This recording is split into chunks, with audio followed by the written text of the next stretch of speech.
In a dramatic turn of events, Colombian President Gustavo Petro has agreed to allow U.S. military planes to fly deportees into his country.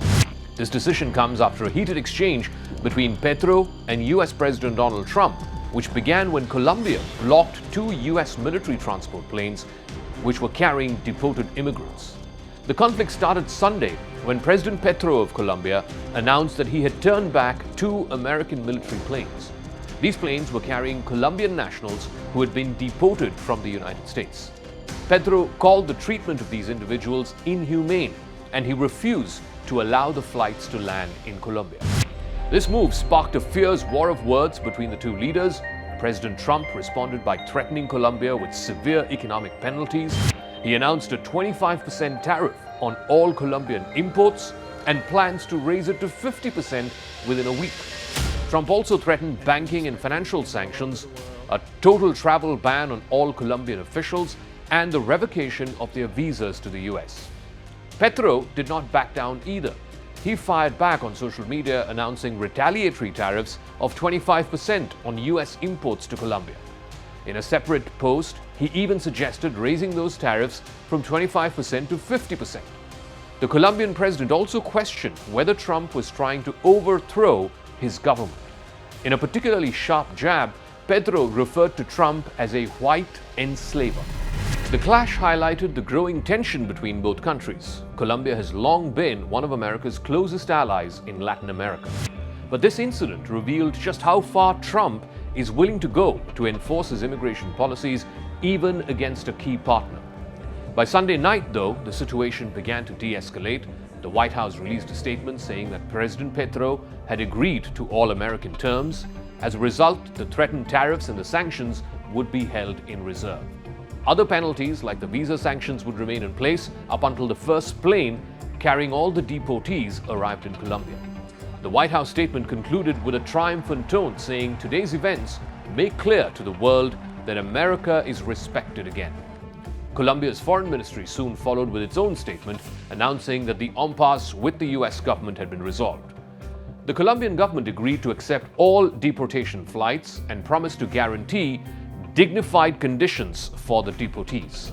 The dispute began early on Sunday when Petro announced that he had turned back two U.S. military planes. These planes were carrying Colombian nationals who had been deported from the United States. Petro insisted that Colombia will not accept any military deportation flights unless the United States provided a process to treat migrants with dignity and respect.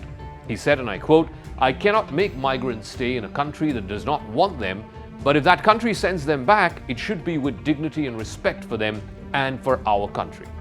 President Petro added that he was still open to receiving deportees on a non-military flight.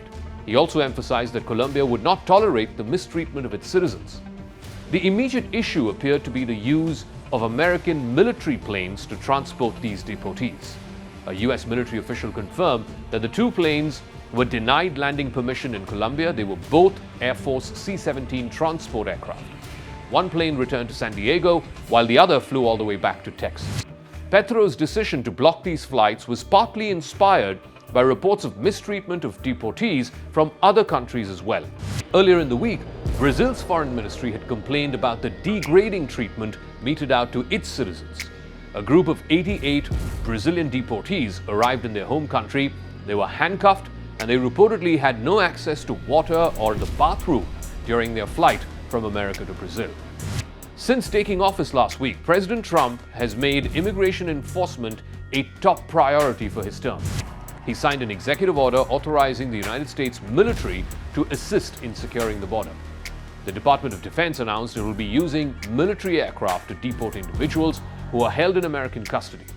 In his social media posts, Trump criticized President Petro, calling him a socialist, claiming that he was very unpopular.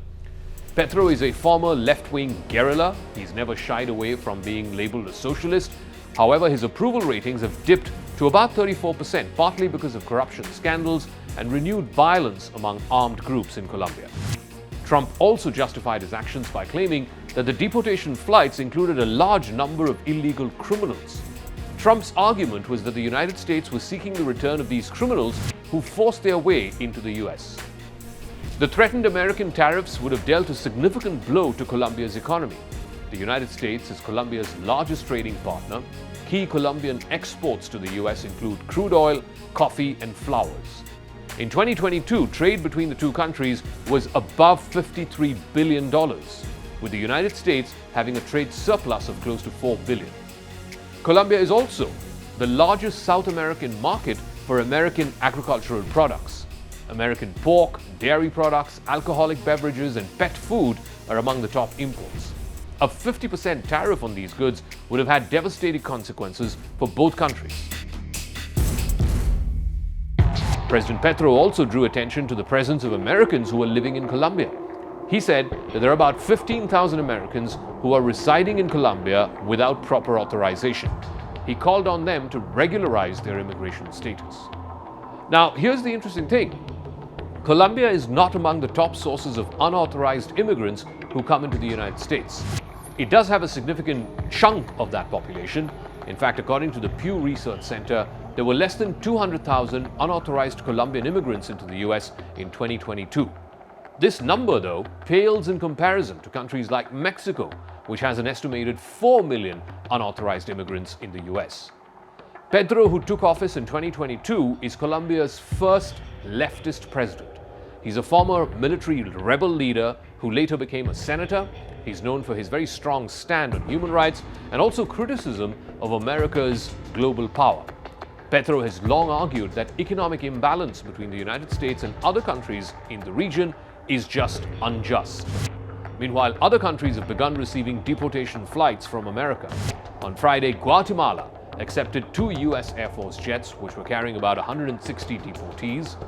Mexico, which is the largest source of unauthorized immigrants into the U.S., has also expressed a willingness to receive some of these deported citizens. In recent days, routine deportations have been taking place on all Mexican cities which are along the U.S. border. The resolution of the Colombia-U.S. standoff marks a significant moment in the ongoing debate over immigration enforcement. While the immediate crisis may have been averted, the underlying tensions still remain.